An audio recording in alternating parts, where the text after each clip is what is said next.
Bom dia, boa tarde.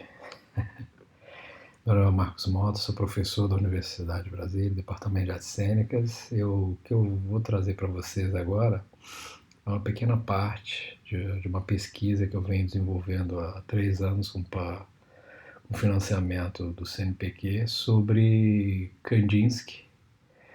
E eu vou me preocupar com um aspecto singular dele, que nós temos um vídeo, que é um documentário do Hans Curlis, que tem uma cena que mostra Kandinsky pintando, né? Essa cena é bem, bem conhecida, né, no YouTube, todo mundo conhece. Eu estou agora trabalhando com o vídeo inteiro, porque às vezes no YouTube está cortado, né?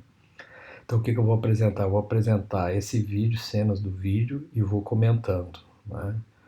Esse documento audiovisual que a gente tem, que é muito pouco estudado na recepção crítica, embora conhecido, a gente começa a ver Kandinsky realizando determinados atos que estão diretamente relacionados a esse momento, em 1926, quando ele publica a Ponta e Linha sobre o Plano, né, essa etapa didático-pedagógica da arte, que também é uma explicitação dos seus aspectos composicionais, de como ele pensava como seria essa composição audiovisual aí que nós já vamos trabalhar com ela, né?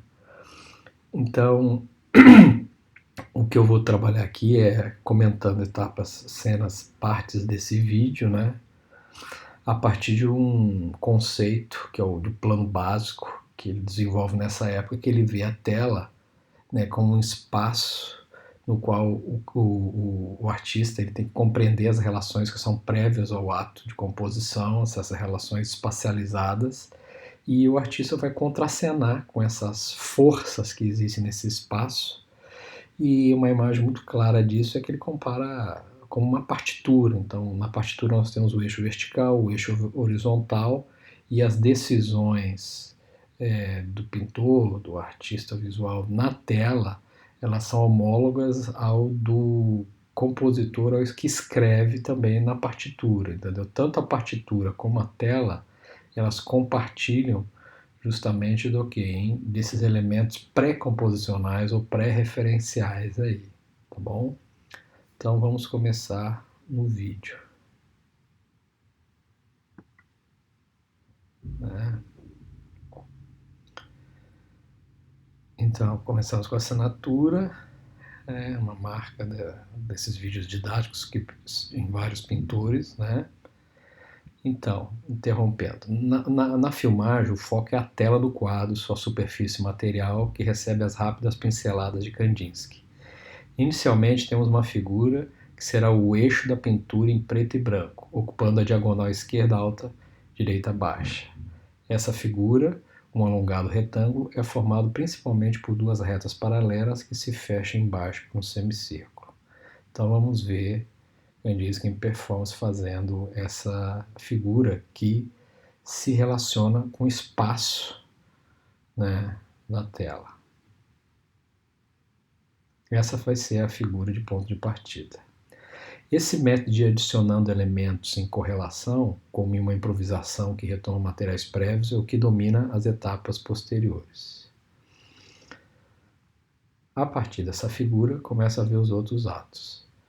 Uma figura circular é adicionada à ponta superior do alongado retângulo, respondendo ao semicírculo, formando uma oposição complexa entre alto e baixo. Forma uma completa forma interrompida. A partir do centro da figura circular irrompe o serpentear de uma linha ondular descendente, retomando a orientação de movimento alto e baixo da forma retangular alongada. Então Kandinsky retorna à forma circular adicionada e a preenche com pontos, como que multiplicando os círculos dentro do círculo.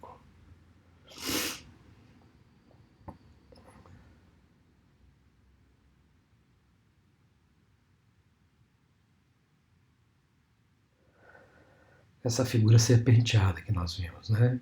Em seguida, essa fase de expansão da figura central, desse corpo-foco, agora cravejar diversas formas geométricas, Kandinsky passa um procedimento muito utilizado desse seu caminho para a abstração, o uso de grupo de linhas repetidas, esses gradientes, seja em ocorrência e sucessão em paralelo, seja na forma de justaposição, como grids.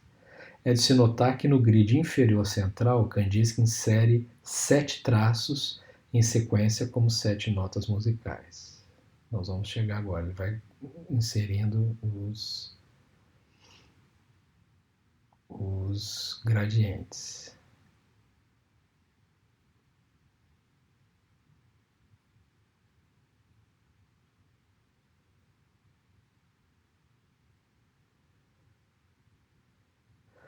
Nesse sentido, o cravejamento de notas do plano superior médio do quadrado é respondido pela sucessão rítmica de linhas no plano inferior médio.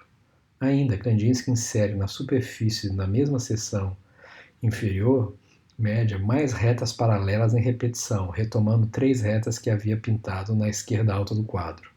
Assim, em ordem temporal, teríamos um esquema de composição em anel, ou seja, circular, A, B, B, A, para essa sequência de atos. Kandinsky abre e fecha a sequência com um grupo de 3 retas paralelas, A, enquanto que nos extremos iniciais e finais registra intensos pontos e linhas em áreas fechadas, círculo, retângulo.